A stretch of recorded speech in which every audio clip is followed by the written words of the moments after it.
Butihing alcalde at kinikilalang ama ng Lungsod ng Maynila, Honorable Francisco Isko Moreno Dumagoso. Sa ating kapi-kapital ng Vice Alcalde, Honorable Angela Ray G. Atienzo. Sa mga kasabi sa mga panglungsod ng Maynila, mga pinuno ng mga opisina ng Tanggap Panglabaw, sa mga pinuno at mga kasabi, mga ahensya ng ating pamahalaan. At sa lahat ng bumilo, magpamangisa sa ating sarili na sa ikataas na katawan ng Pilipinas. Isang mapagpalang umaga po. Ngayong ikalawang araw ng Marso, taong 2026. Sa ating punulungsod, Honorable Francisco Isko Moreno Dumagoso, sir. Sa ating Vice Alcalde, Honorable Angela Ray Chief Atienzo, ma'am. Sa ating City Administrator, Attorney Warden Quinto Portin, sir. Sa ating Secretary to the Mayor, Manuel Santos, sir. Sa ating Chief of Staff, Sir Cesar Chavez, sir. Sa mga direktor ng departamento, sa kapwa kawani ng gobyerno, at sa mga bisita ngayon, magandang umaga po sa ating.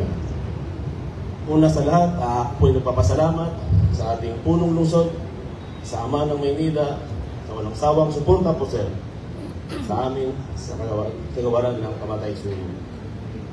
Kasama na rin po ang pagpapasalamat sa ating direktor ng Disaster Risk Reduction Management na si Sir Angeles, at sa mga bubuo ng Department of Public Safety and Order, at sa ating mga Volunteer Fire Brigade, kasama na ating sipag na sa aming tungkulin na pabilis at napagaan po ang aming gawain, lalong-lalo na sa pag-responde sa sunog. Sa masong ito, ito po ang ating pagdiriwang sa proklamasyon na pinirmahan po ng ating dating Pangulong Presidente Ferdinand Marcos Sr. sa bilang na 115-A na nilagdaan niya noong November 17, 1966. Na ang layunin po nito ay paigtingin ang ating kamalayan sa kaligtasan at pag-iwas sa sunog. Ito po ang tinatawag nating shared responsibilities. Tayo po lahat ay sama-sama na maging maagap, mapagmatsyag, at dahil dyan, nagsisimula po sa atin, na sarili nating tahanan, ang pagiging maagap at mapagmatsyag. Sama-sama po tayo na ating laban sa sunog, sa tema ng ating ngayon sa Pamatay Sunog, na timang ito sa hindi ka nag-isa, laban natin sa para sa kabuhayan at kakaunlad ng komunidad. Maraming salamat po at magandang umaga. Maraming salamat po sa inyo, sir. Mga Ginoo at ginang, aming putihing First Year Secretary, Eddie Bong Tanawan. Tayo na pong dumako sa aming naihandog na simpleng demonstrasyon ng kaligtasan sa sunog sa kusina.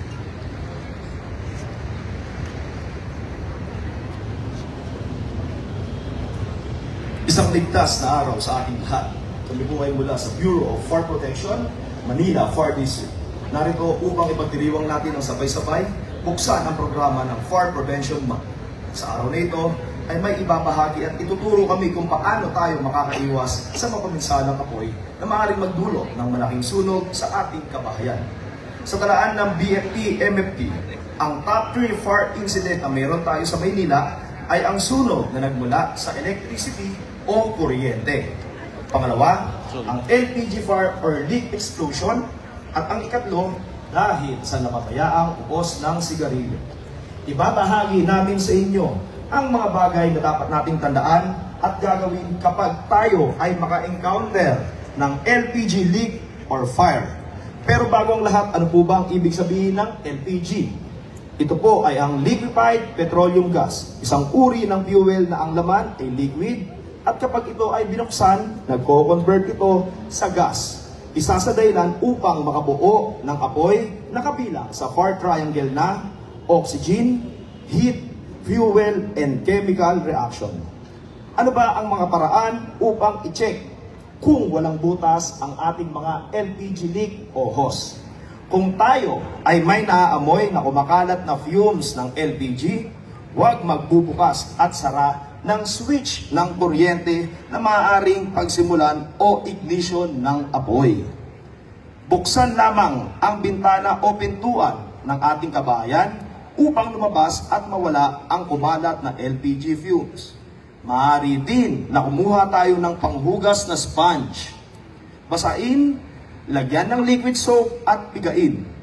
Pagkatapos pigain at habang bumubula ang sponge, ipahid sa buong LPG hose at obserbahan kung may makikitang bumubula mula sa LPG tank hanggang gas stove. Kung may bumubula, ibig sabihin may leak o butas sa parting iyon at nararapat na itong palitan. Suriin din ang LPG hose kung ito ay matigas dahil may posibilidad itong maputol sa kadailanang ginagamit ito araw-araw. Kung sakaling umamoy naman ang bahagi ng LPG hose,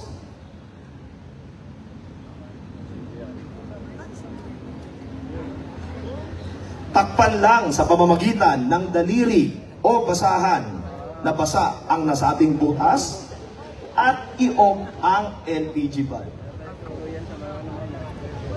Kung ang niluluto naman ay lumihab, tandaan, huwag magpapanik. Kumuha ng portable fire extinguisher at bugahan ang nagliliyab na parte ng niluluto. Tandaan, huwag na huwag bubuhusan ng tubig ang lumiliyab na niluluto. Dahil maaari itong lumaki at kumalat. So again, mga Kamaynila, huwag bubuhusan ng tubig ang lumilihab na niluluto. Kaya huwag magpapanik. Kung ang niluluto naman ay sakaling wala tayong nakitang portable fire extinguisher sa loob ng bahay, kumuha ng pantakip at takluban ang niluluto upang ito ay hindi na makahigop ng hangin o oxygen. Kung wala naman, kumuha ng damit o tuwalya, basain at itaklob ulit sa niluluto. Pagkatapos ay i-off o patayin ang LPG valve.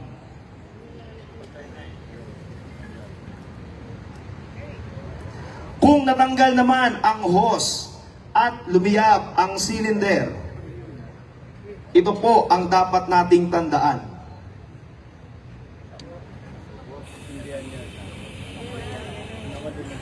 Yan. So paalala, huwag magpapanik.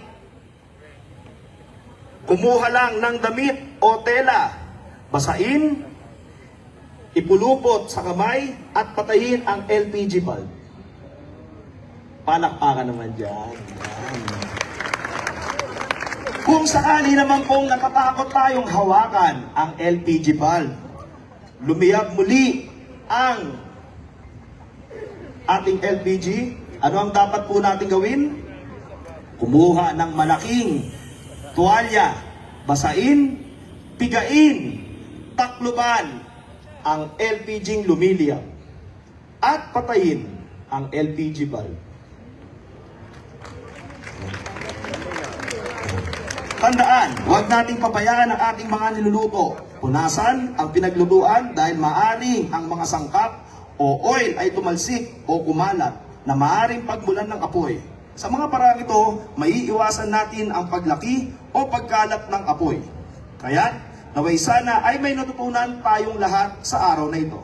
Muli, sa pamunuan ng Bureau of Fire Protection, Manila Fire District sa pangunguna ng aming butihing District Fire Marshal, Fire Senior Superintendent Eddie Wong Tanawan, maraming salamat po sa pakikinig at naway maibahagi natin sa ating kasamahan, kabarangay at kapamilya ang paraan sa pag-iwas sa sunog upang maiwasan ang pinsalang dulot nito. Tandaan mga Kamanileño, sa pag-iwas sa sunog, kasama namin kayo at hindi kayo nag-iisa. Kami ang bumbero ninyo na ang bisyo magserbisyo. Muli, magandang lahat at ligtas na umaga sa inyong lahat. Maraming salamat sa ating Paco Fire Substation personnel na pinamumunuan ni Fire Inspector Annabel C. Padilla na talaga namang walang sawang nagsasagawa ng mga fire safety drills and demonstrations upang mapalaganap ang mga kaalamang hindi lamang sa pag-iwas sa sunog, kundi pati na rin sa mga pamamaraan ng agaran nitong pag-apula. Sa ngayon naman po, sama-sama nating saksihan ang isang naging tradisyon na seremonya ng pagpapatunog ng kampana tuwing buwan ng Marso, na sumisimbolo sa pakikiisa ng ating lokal na gobyerno sa taunang pag-obserba sa buwan ng pag-iingat sa sunog. Amin pong malugod na inaanyayahan sa harap ng symbolic fire bell para sa ating seremonya. Unang-una po ay ang ating ama ng Maynila, ang aking butihin, Mayor Francisco Isko Moreno Domagoso Sr. Kasama ng ating butihin, Vice Mayor and Honorable Angela Chi Atienza Ma.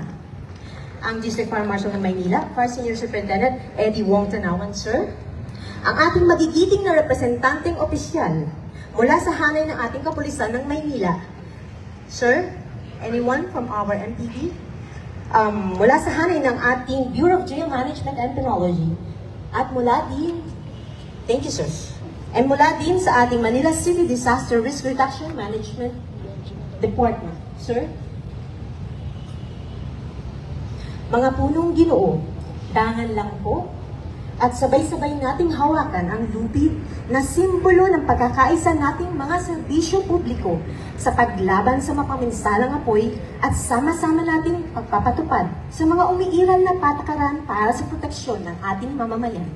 Mga kababayan, atin pong tandaan ng hangad ng Bureau of Fire Protection ang isang ligtas at matagumpay na pag-iwas sa sunog, hindi lamang para sa buwan ng Marso, bagkus ay buong taon. Importante ang aktibong pakikibahagi sa mga programa ukol sa pag-iwas sa sunog. Kaya laging isaisip at tandaan na sa pag-iwas sa sunog, hindi ka nag-iisa.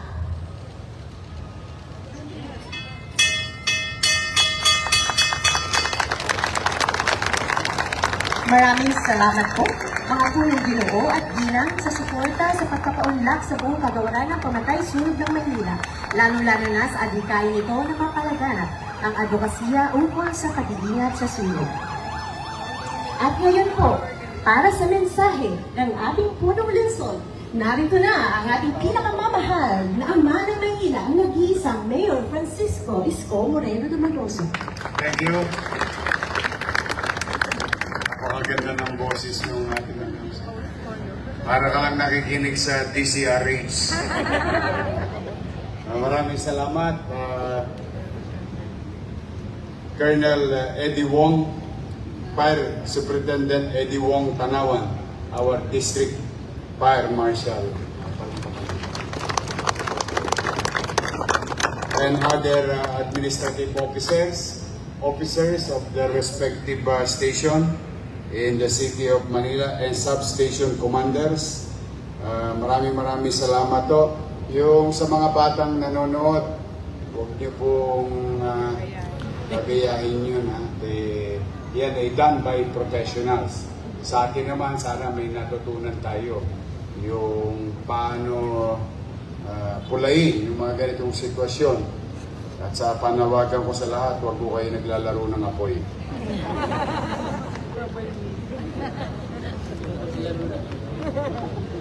Nakatawa ka Edward Tan. Kasi si Edward Tan, volunteer din natin yan. Fire volunteer yan for so long bago naging konsehal ng Manila. Si Monyo Pampo may sarili rin fire group. No? Marami sa mga naging konsehal ay galing po sa mga fire volunteers ng Manila. So muli, maraming salamat sa inyo. Ngayon ay fireman at hindi natin sineselebrate na magkaroon ng sunog, but it's the other way around. To be aware of the challenges during the season or summer season. Mas mainit ang panahon sa mga darating na araw. kailangan lalo tayong mag-dobling ingat. And thanks to the men and women, personnel, and the volunteers, fire volunteers, firemen of the government, for protecting lives and properties and safety of our people. Thank you very much. Palakpakan natin.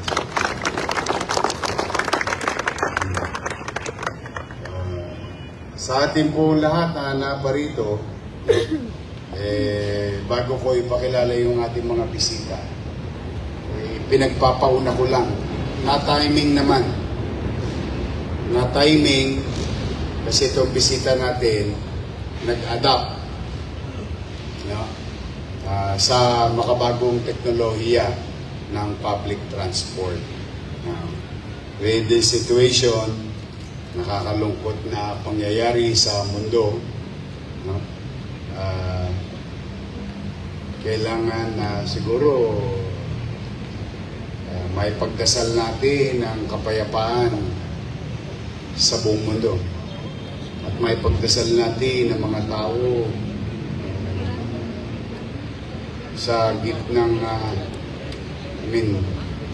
sa gitna ng gulo na ito, tao ang maapektuhan, kaligtasan ng tao. Mano pa yung mga kababayan nating Pilipino doon sa dakong silangan, na talagang nasasalagay sila sa alanganin. Sad that you need to be out of the country to provide good economic situation para sa pamilya mo. Malungkot na, ang hirap pang makisama sa ibang kultura, tapos ngayon may lumilipad pang bomba. So lahat ng pangamba na kung kayo may mga kaanak sa dakong silangan, ay siguro a few calls, hi, hello, kamusta sila? Especially nowadays, libre naman ng teknolohiya. So, please try to comfort them at the very least. And send my regards to each and every one of them. Dahil dyan, ay ako po at si Chief Cesar Chavez ay kagabi pa naggagaya kami nila Attorney Lutz and Pace. We have to act and create some measures in preparation of the bad economic effect of this. Not only for our country and city, but to each and every one of us sa kanya-kanyang tahanan at pamumuhay.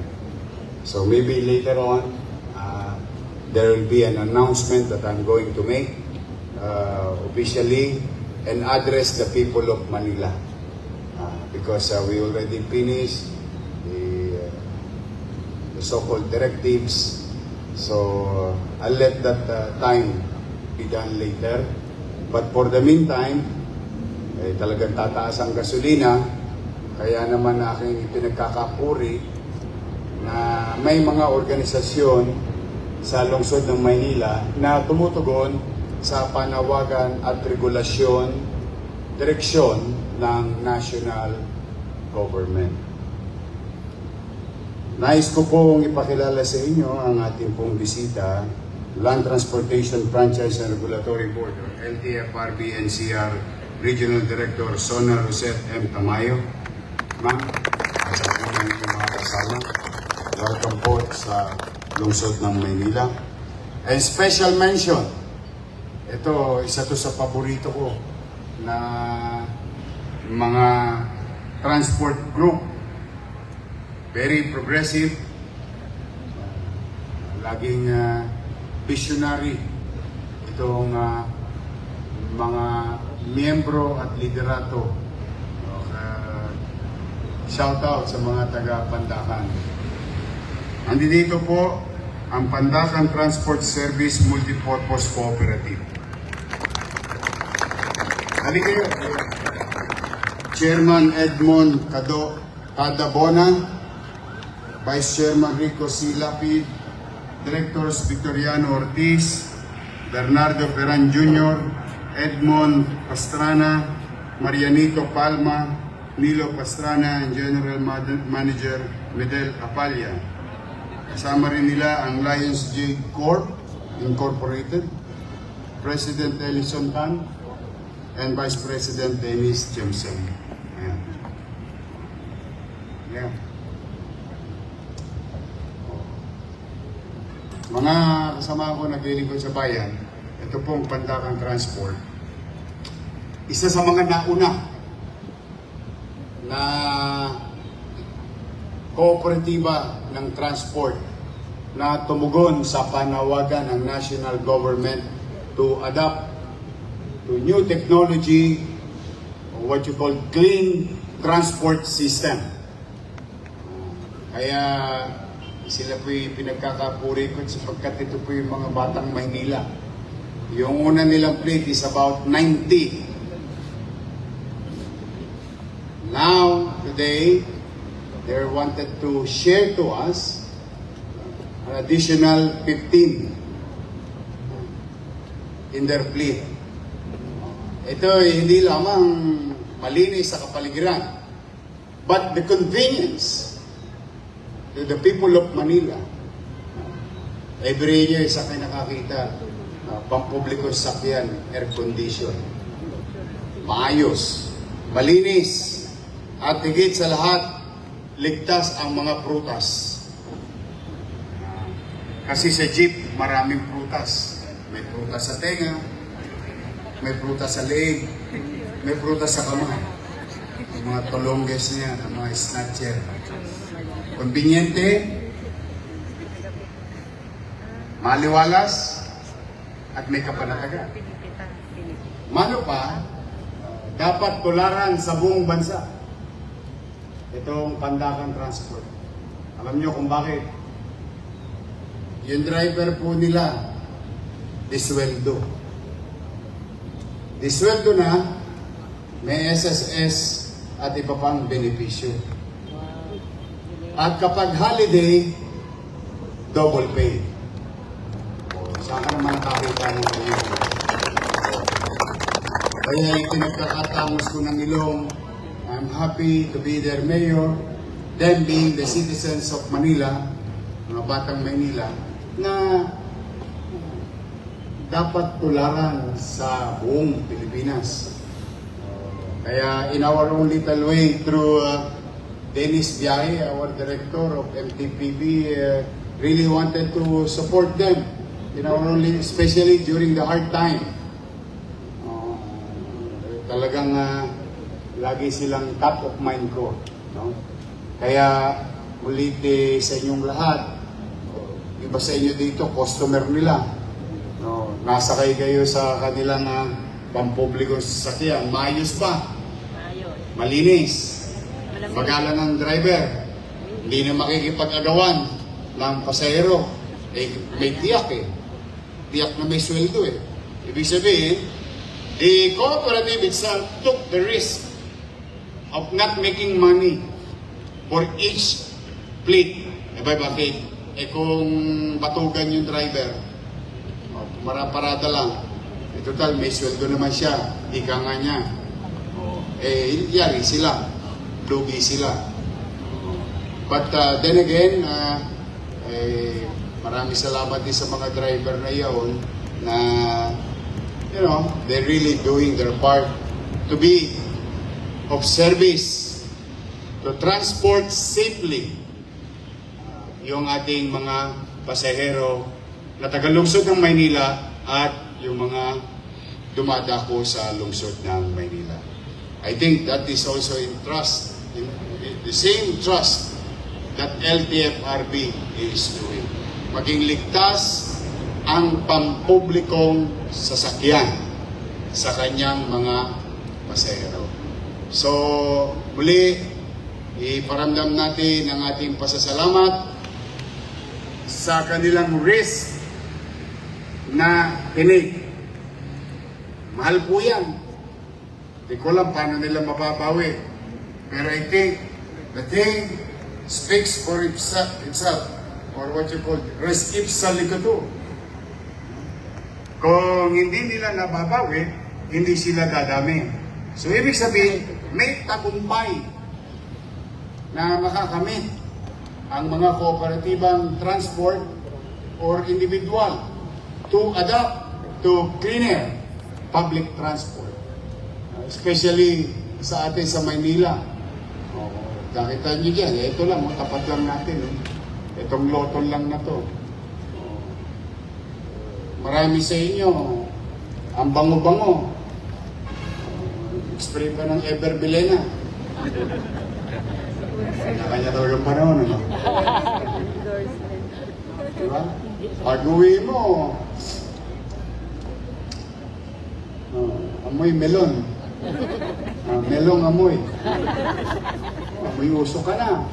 Pawis. So, really, time and high time to adapt.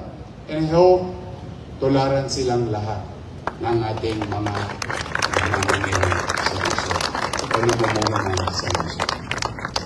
Hindi madali ang adjustment. Talagang ang pagbabago, talagang marami kang kailangan i-adjust. But their presence today is a very good example of you listen first, adapt, do your thing, then results. Ganun lang ho yun. And that goes to everyone.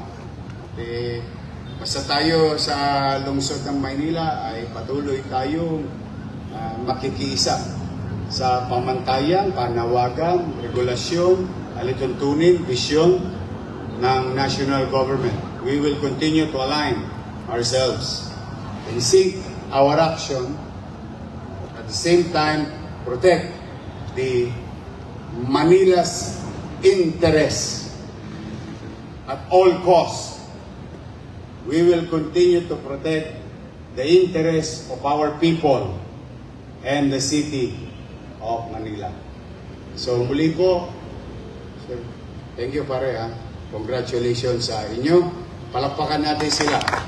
Marapat lang, kahit sa palakpak man lang. Thank you for your service to the people of Manila. Thank you. So sa inyo po, sa ating lahat, ngayong linggo, magsipag-ingat kayo. Ay, dito muna tayo, titira tayo. Shoot. Picture mo. Bebente ba kayo? Bebente lang.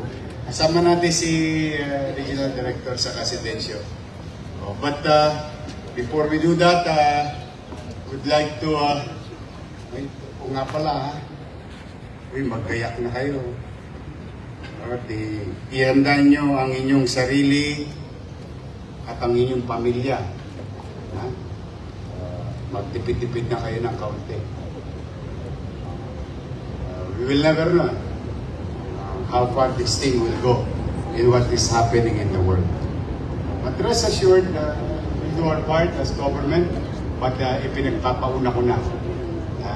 Baka lang sabi nyo masyadong malayo yung nangyayari. Hindi po, damang-dama kagad natin kahapon lamang. May babala na. Tataas ang presyo ng gasolina. Marami sa inyo nakamotor. Marami sa inyo nakakotse. May jeep. May sakyan. This will incur additional costs to you. Kaya ipagkayak nyo na, ihanda nyo na yung mga gastusin ninyo. Buti na lang, hindi ako bumili ng uniforme. At least may 7,000, di ba? Kahit pa paano, pambawas gasolina. Yes! Paano yun? Parang. Talaga si Jess. Jess, talagang wala ka pang asawa, Jess. Yung Lunes na lang na intriga ako sa iyo. But stay safe. Mag-ingat kayo. Gusto ko lagi kayong malusog at ligtas. Because I cannot do this alone. And I need each and every one of you in your respective field of undertaking. Ingat kayo at pagpalain nawa kayo ng buong may kapal. Isang linggong paglilingkod muli taong bayan. Maraming salamat. Manila! God first. Thank you.